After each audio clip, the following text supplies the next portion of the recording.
আইন বা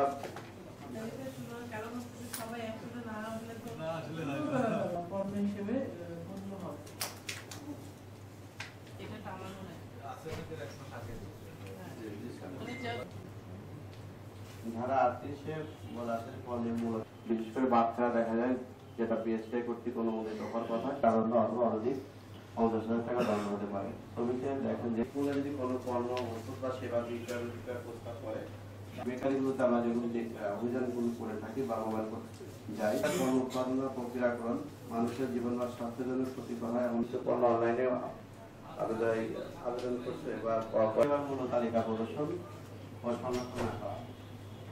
আপনারা ধরেন যে অনেক সময় আমরা ইয়াতে যাই ফার্মেসি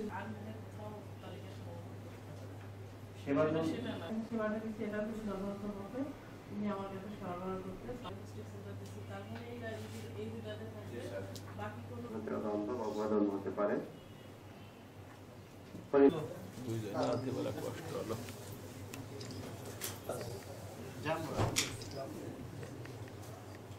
কি ভোক্তাধিকার লঙ্ঘন করলে কি হয় এই বিষয়গুলো আমরা সবার মাঝে সচেতনতা তৈরি করবো।